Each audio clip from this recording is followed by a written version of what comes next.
नमस्कार। कला एकेडमी के इस चैनल पर आप सभी का स्वागत करती हूँ। आज मैं बहुत दिनों के बाद वीडियो बनाने जा रही हूँ। कारण था दीपावली का पर्व और छठ पूजा में व्यस्त था, जिसके कारण मैं वीडियो बनाने में असमर्थ थी। आज हम विवेकी राय जी की निबंध उठ जाग मुसाफिर का अध्ययन कर उसके महत्वपूर्ण बिंदुओं को समझने का प्रयास करेंगे। हाँ, एक बात और कहना चाहूँगी, आप सभी को प्लेलिस्ट में सभी निबंधों से संबंधित महत्वपूर्ण तथ्य मिलेंगे और बहुत सारी अध्ययन सामग्री भी प्राप्त होंगे। वहाँ जाकर आप सभी देख सकते हैं। तो चलिए अभी हम निबंध का अध्ययन कर उसे समझने का प्रयास करते हैं। विवेकी राय उठ जाग मुसाफिर निबंध। वहाँ जाते समय कल्पना कर रहा था कि सदा की भांति तन मन से पूर्ण स्वस्थ होंगे, पूर्ववत धधा कर साहस मिलेंगे, सदाबहार से दिखेंगे, फुल्ल कुसुमित। ऐसे संक्रामक निरोगता की प्रतिमूर्ति के चाहक ग्राहक कम नहीं होते। सो घिरे होंगे गांव के या इधर उधर के प्रबुद्ध लोगों से। कुछ ले लो इस अंतिम आदमी से, क्या लोगे भाई, कहाँ टिक रहे हैं। इनके गुरु गंभीर जीवनानुभव या चिंतन निष्कर्ष तुम्हारी फटी झोली में। अच्छा चलो मनोरंजन ही सही। पिछली बार गया तो एक सवाल खड़ा मिला, आपने इतना बड़ा पुस्तकालय गांव में खड़ा तो कर दिया, पर कोई पुस्तक पढ़ने वाला नहीं रहा तो उसका क्या होगा।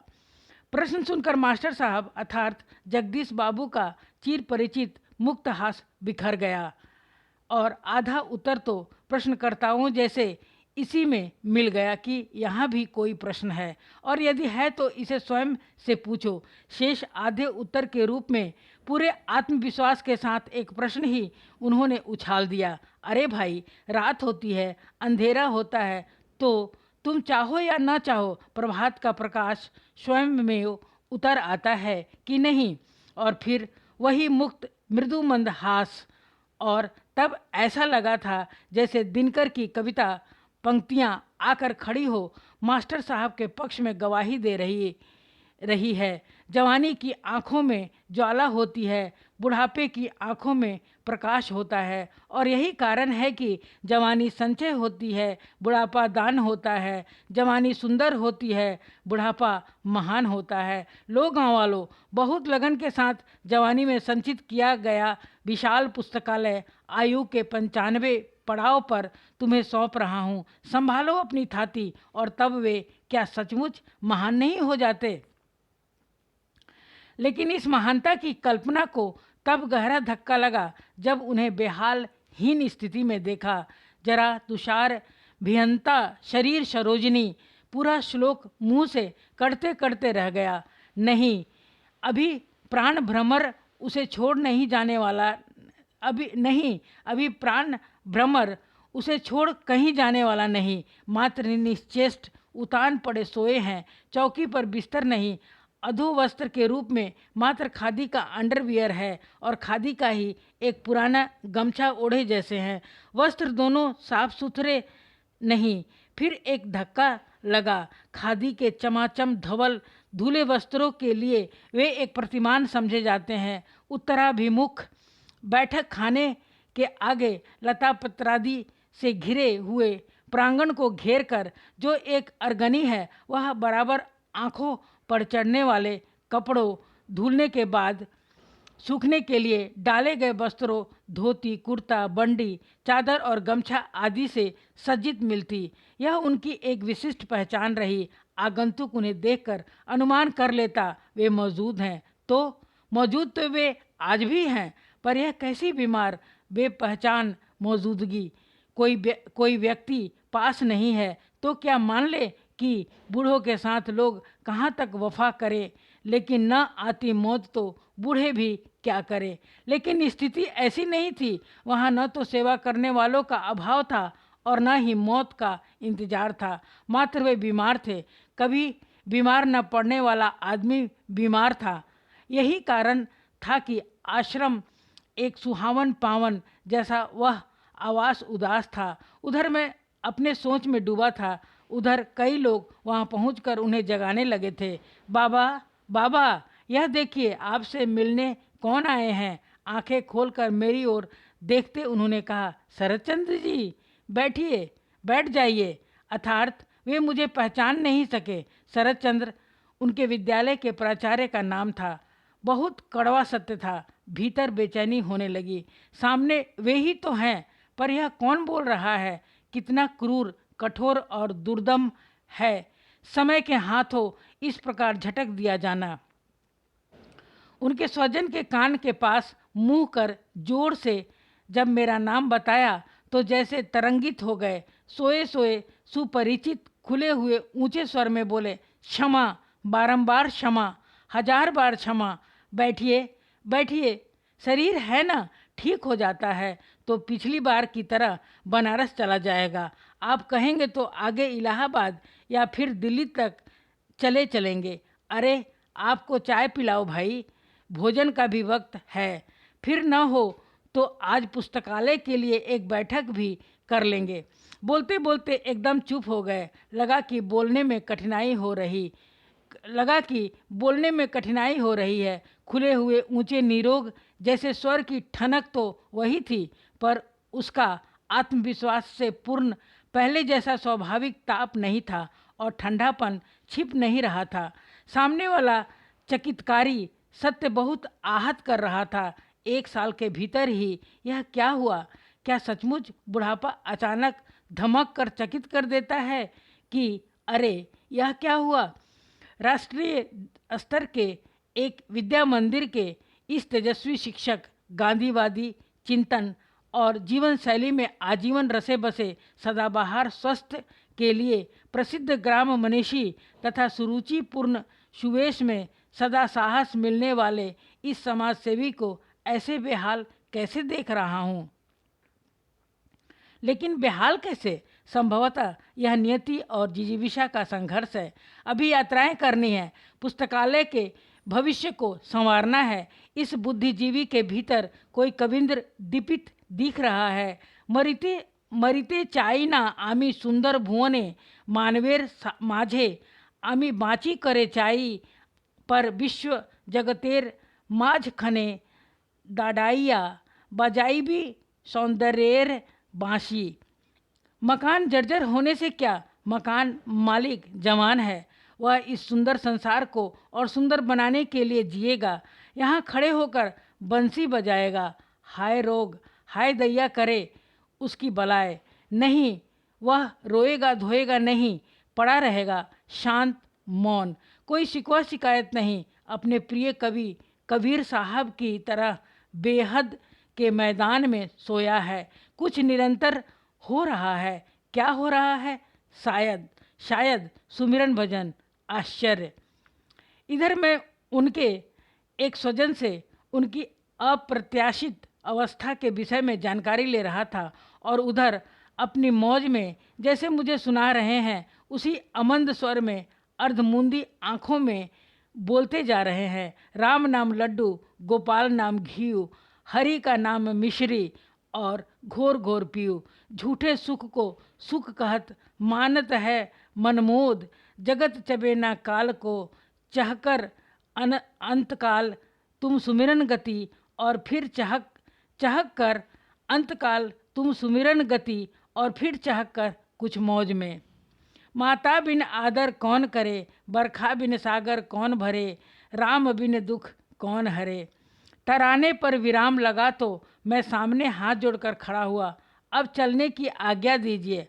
अच्छा, अगली बार जल्दी आइए तो अपने साहित्यिक पुस्तकालय पर 24 घंटे का हरि कीर्तन कराया जाए। वही मुद्रा, वही अधमुंदी आंखें, वही निर्भाव में चौकी पर लेटे लेटे बोलना, जैसे किसी और से नहीं स्वयं से बोल रहे हैं। आत्मलीन आत्म संबोधन। अब मैं बहुत हैरान हूँ। इस राम नाम लड्डू, सुमिरन भजन, हरि कीर्तन और राम बिना दुख कौन हरे वाली धार्मिक लाइन पर कभी उन्हें इस प्रार्थी भाव में देखा नहीं। फिर दुख हरने में माता की सनातन भूमि पर स्मरण। उनके जीवन और चिंतन शैली को देखते ये बातें बेमेल पड़ गले में उतर नहीं रही है तो क्या मान ले कि यहाँ हारे को हरिनाम वाली स्थिति है। मगर हारे कहाँ है, अभी तो मन जवान है, लड़ रहा है, पुस्तकालय की मीटिंग कर रहा है, यात्राएं कर रहा है। मन के हारे हार है, मन के जीते जीत। तो यहाँ जीत ही जीत है, अंत भला तो सब भला। यात्रा के इस पड़ाव की यह श्रेष्ठतम स्थिति है कि आधी व्याधि सहित मौत को पछाड़कर आदमी अपनी मौज में दहाड़ता रहे। नहीं, यहाँ पराजय का अस्तित्व नहीं है। कहाँ किसी अपनी बीमारी या किसी डॉक्टर या स्वजन की चर्चा हो रही है। चर्चा है गोपाल नाम घी की, अर्थात अगले पड़ाव पर चलते चलते में घी खाकर तगड़े बन जाए। यही आदर्श वीरता है। यह एक निराला संदर्भ है। सत्य है कि रेत सा तन ढह गया है, मगर किसका? वह जो एक कल्पित नाम रूप है, क्या उसका जिसके लिए वह मैं का प्रयोग करता है? नहीं, मैं अलक्षित हूँ, यही कवि कह गया है। वह अलक्षित है। यह जो दिखाई पड़ रहा है, जो अगणित बंधनों में जकड़ा है, वह नहीं है। गुण और संस्कार ही नहीं, अपना यह ओढ़ा हुआ व्यक्तित्व, कल्पित संबंध और अर्जित ज्ञान भी महामारक बंधन है। तो अब यह परम पुरुषार्थ देखो। यह निर्बद्ध असंगत असंग यह निर्बंध असंग पुरुष इस बंधे हुए पुल से गुजर जाने के लिए उद्यत है। यही कारण है कि जीवन भर गांधी, अरविंद, राधा कृष्णन और कबीर आदि से लेकर दिनकर, पंत प्रसाद, प्रेमचंद और हजारी प्रसाद आदि को पढ़ने वाला अब स्वयं को पढ़ रहा है। अपना दीप, अपने आप, अपना जिया, अपना वेद, अपने अनुभव की राशि, विपुल पुराण। तो क्या माता बिन आदर कौन करे, उसी का एक महत्वपूर्ण पाठ, अवश्य बहुत ही महत्वपूर्ण पाठ है। जीवन यात्रा से थका प्रत्येक यात्री विश्राम चाहता है। उसे माता की परम पावन गोद का आश्रय चाहिए। उसके अंदर में निर्द्वंद विश्राम है और वह निर्विघ्न आश्रय है। उसके आदर में ही विश्राम की और आश्रय की स्थिति है। इसीलिए जीवन की बीहड़ बेला में उसे स्मरण करते हैं। क्रूर कठिन संसार द्वारा झटक दिए जाने पर जब धुंधल के धुंध में किसी अवांछित हाशिए पर पहुंच गए तो और किसे याद करें। उस आदर का स्मरण मात्र एक दुखहरण सहलाव है, सांत्वना का बल है, एक रोमांच है, अहोभाव है और हर्षित विराम है। किसी कवि की पंक्तियां उमड़ रही है। माँ चंदन की गंध है, माँ रेशम का तार, बंधा हुआ जिस तार में सारा ही घर द्वार, यहाँ वहाँ सारा जहाँ नापे अपना पाँव, माँ के आंचल सी नहीं और कहीं भी छाँव। थके यात्री को अब ठहराव चाहिए, विश्राम चाहिए, माँ की आंचल की छाँव चाहिए। माता बिन आदर कौन करे। कुल मिलाकर यह निज घर वापस लौटने की लालसा है। पर घर की आपाधापी से, श्रम से छुट्टी मिले। सर्वोहि आत्मगृह राजा, स्वस्थ रहे तो सानंद रहे। जो देखा, जो सुना और जो सोचा समझा और कुल मिलाकर जो जिया, वह सब मोह मूल परमारथ नाही और मोह सकल व्याधिन कर मूला। इन्हीं सारी व्याधियों से ग्रस्त दुखिया सब संसार है। उलटबासी में जीती है। लोगों ने कहा मास्टर साहब बीमार हैं। बीमार अर्थात रोगग्रस्त, अस्वस्थ। अभी कुछ माह पूर्व तक आँख, कान, दिल, दिमाग, चलना फिरना, हंसना बोलना, खाना पीना और व्यवहारिक जीवन जीना दुरुस्त था, तो समझ लिया दुरुस्त है। वह तन अब दुरुस्त नहीं है। उसके अंग काम नहीं करते हैं। कोई भी व्यक्ति तन नहीं है, वह उसके भीतर उसका संचालक, नियामक बनकर बैठा है। उसी में स्थित होना, अपने स्व के साथ होना, स्वस्थ होना है। जो स्वस्थ होगा वही शांत होगा। निर्माण मोहा होगा, निर्द्वंद निश्चेष्ट होगा, बेपहचान होगा और वही बोल सकेगा माता बिन आदर कौन करे। भवरोग रोगी माता का नहीं, रोग का, दवा का, डॉक्टर का, अस्पताल का राग अलापता विक्षिप्त रहेगा। कहाँ ऐसी मौज नसीब होगी कि राम नाम लड्डू बांटे। तो मास्टर साहब 100 में स्थित है, बांट रहे हैं। लो दुनिया के लोगों, लड्डू लो, घी मिश्री लो और फिर परम लाभ के लिए राम का नाम लो। राम बिना दुख कौन हरे, और मेरे लिए माता का प्यार अलम है। जीवन भर कबीर को पढ़ने वाला अब कबीर को जिएगा। जीवन की यही वर्ण्य स्थिति है। जब चाहे चली गई तो फिर चिंता कहाँ टिकेगी, और फिर तो मनुआ बेपरवाह क्या मस्ती। जिसको कछु न चाहिए वह साहन का साहा। शहंशाह पर संसार की निगाह नहीं पड़ती। वह देखती है यह शरीर है, बीमार है, अब अधिक नहीं चलेगा, मगर वह रुकता कहाँ है। यह जो है सब नई यात्रा की प्रस्थान प्रक्रिया है। यह वांछासी जीर्णानी को त्यागने और नवानी गृहणाति के मध्य का सचल परिदृश्य है, परम पावन है। मृत्यु रे तुहु मम श्याम समान। रवि बाबू का श्याम ही मास्टर साहब की माता है।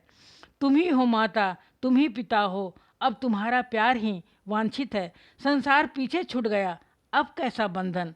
स्वतंत्रता संग्राम के दिनों में लोग एक गीत गाया करते थे, हम दीवानों की क्या हस्ती है, हम दीवानों की क्या हस्ती है, आज यहाँ कल वहाँ रहे, मस्ती का आलम साथ चला, हम धूल उड़ाते जहाँ चले। और अब लगता है उसी गीत की अंतिम पंक्तियों को ये जी रहे हैं। अब अपना और पराया क्या, आबाद रहे जीने वाले। हम स्वयं बंधे थे और स्वयं ही सारा बंधन तोड़ चले।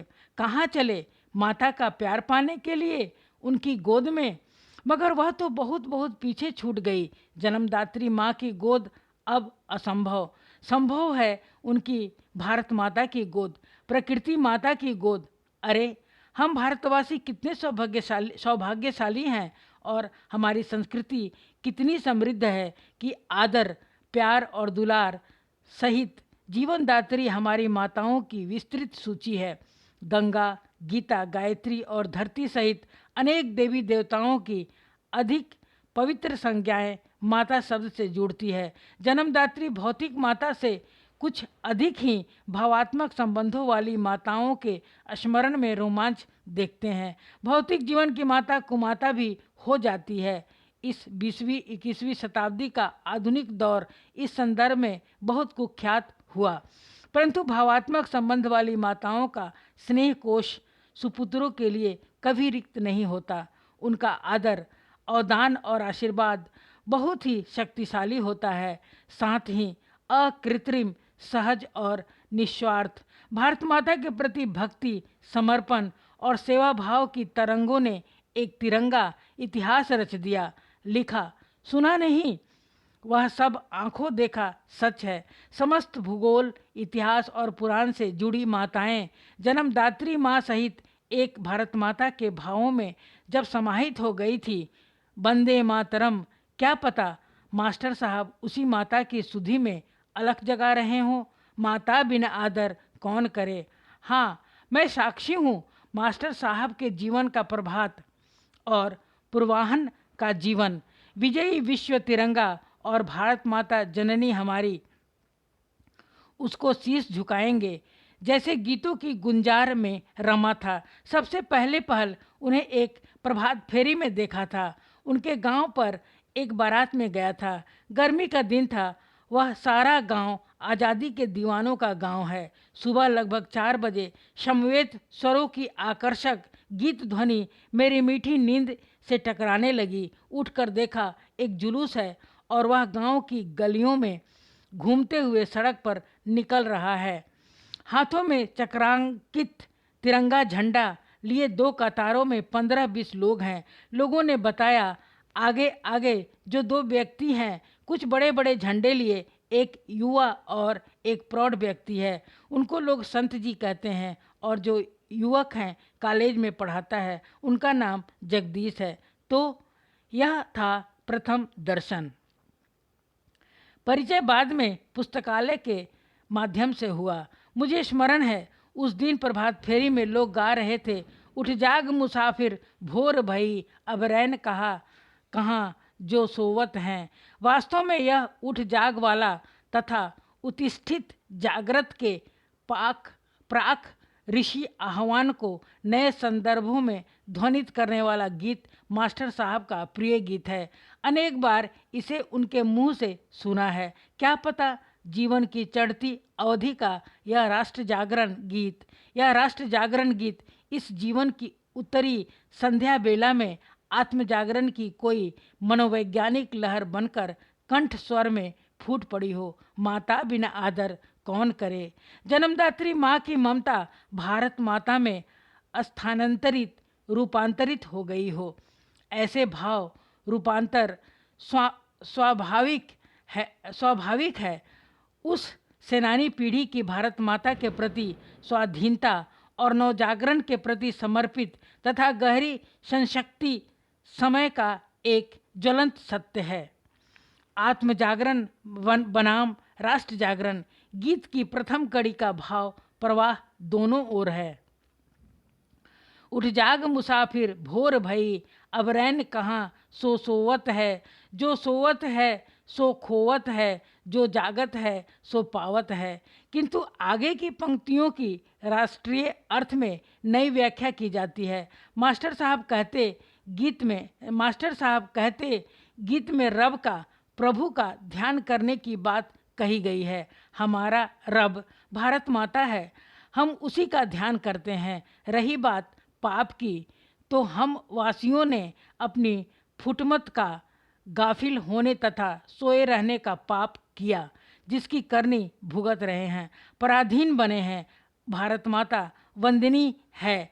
और अगली पंक्तियों में जागने, एकजुट होने और कुछ करने का आह्वान है। और अंत में कहा गया, जब खेती चिड़िया चूग डारी फिर पछताए क्या होवत है। तो इस जागरूकता मंत्र उठो जागो का राष्ट्रव्यापी मंत्र प्रभात बेला में स्पंदित है। मूल समस्या सो जाने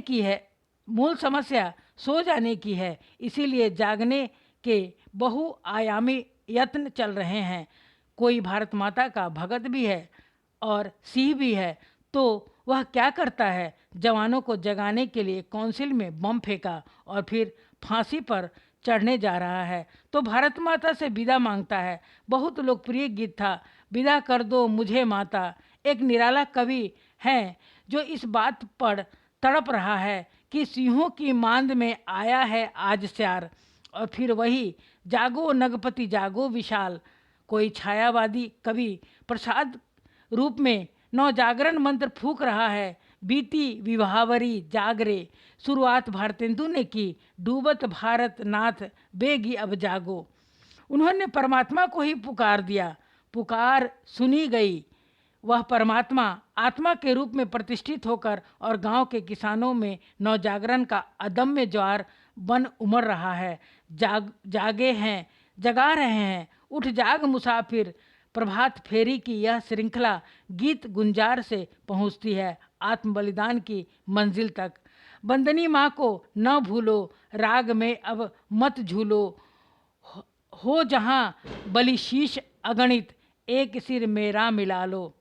बंदनी भारत माता स्वतंत्र हुई, परंतु उस त्यागी बलिदानी और आज़ादी की दीवानी पीढ़ी पुत्रों के सपने कहाँ पूर्ण हुए। अब तो भारत माता का नाम लेना भी गुनाह जैसा। उसका नाम का सारा रोमांच वोट तंत्र के बुलडोजर में चप कर चूर चूर हो गया। समर्पितों में से कुछ कुंठित हो मर खप गए, कुछ पथभ्रष्ट हुए।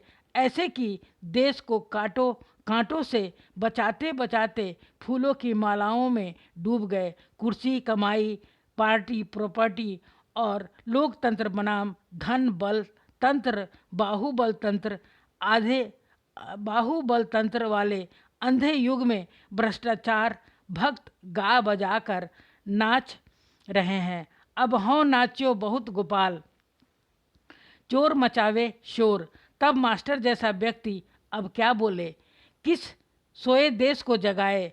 अब मान ले पुस्तकालय उसका भारत है। अंधेरी रात के बाद प्रकाश को आना ही है। तब घर लौटे माता बाट देख रही है। माता बिन आदर कौन करे। माता भूमि पुत्रो अहम पृथिव्या। एक शब्द जोड़कर उसे एक उच्चासन प्रदान करे मातृभूमि। जन्म दिया माता सा जिसने किया सदा लालन पालन। जिसकी मिट्टी जल से ही है रचा गया हम सबका तन।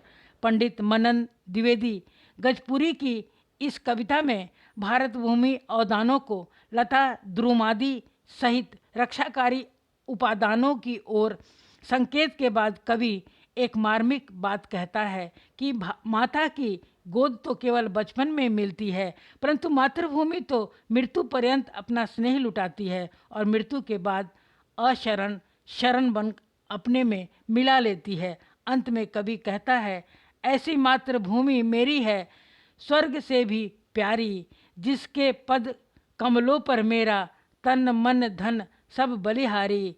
यह है माता मातृभूमि जन्मभूमि स्वर्गलोक से भी प्यारी। जननी जन्मभूमिश्च स्वर्गादपि गरियसी। एक जगा हुआ व्यक्ति इसके लिए तड़प रहा है। इस तड़पण में गीता के ऊंचे ज्ञान की गूंज है। यह भूमि अष्टभेदी प्रकृति में प्रमुख ही माता है और पुरुष में परमात्मा पिता है। और ना कोई माता है और ना कोई पिता, वे तो निमित्त मात्र हैं। इसी मातृभूमि और सबका भाव जिसके सपने में डूबा मुसाफिर पूरे देश को जगाता है। माता बिन आदर कौन करे, एक धन्यता का भाव है। एक भावभीनी जननी जन्मभूमि की प्रार्थना है। एक मंत्र है, सुमिरन भजन और कीर्तन है। जीवन साधना का सार है। बुद्धि विकुंठा नाथ समाप्ता मम युक्तया। अब आश्रय नहीं तुम्हारा परमाश्रय चाहिए। संसार का आश्रय हार है और परमाश्रय जीवन की जीत है। बस अब शरण दो माता, एक मर्म स्पर्शी पुकार है। अंतिम परीक्षा की घड़ी में वाल्मीकि की सीता ने भी पुकारा था। माधवी देवी बिंबरा दातु महरती। पृथ्वी माता मुझे अपनी गोद में स्थान दे। माता का आदर मिला, वे उत्तीर्ण हुई। अंत में बता दूं, उस दिन मास्टर साहब को एक विजेता की स्थिति में देखा। देह गे अलिक माया की तरंगे नहीं थी। स्वयं दुखी न होना और न दूसरों को दुखी करना बड़ी बात है। ऐसी विजेता की स्थिति अंत के दिनों में उसी भाग्यवान को प्राप्त होती है जो जीवन में कभी हार नहीं मानता और सर्वजन हिताय उद्देश्य निष्ठ आदर्श जीवन जीता है। यह अंतकाल बीहड़ कसौटी है। बड़े बड़े ज्ञानी ध्यानी और जगसेवी यहाँ आकर टूट जाते हैं। शायद जीवन में बाहर कुछ और रहा और भीतर कुछ और। जब बाहर का संसार बेहाल हुआ तब वह सब जो रहा भीतर बकवासी प्रपंच सूप में उछल आया। विचारों का बुहारन, कूड़ा करकट, कुसमय की साफ सुथरी सात्विक और सुवासित अभिव्यक्तियाँ व्यक्ति के जीवन व्यापी ऊंचे सोच और उत्कृष्ट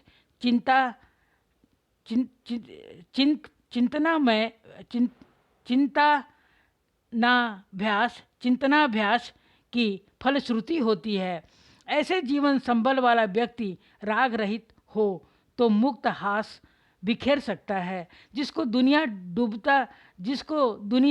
डूबता सूरज की सांझ कहती है, वह उसका प्रभात होता है। उस प्रभात शिखर से वह आवाज़ देता है, उठ जाग मुसाफिर। और फिर मुक्त हस्त राम नाम का लड्डू मातृस्तवन में खो जाता है। माता बिना आदर कौन करे।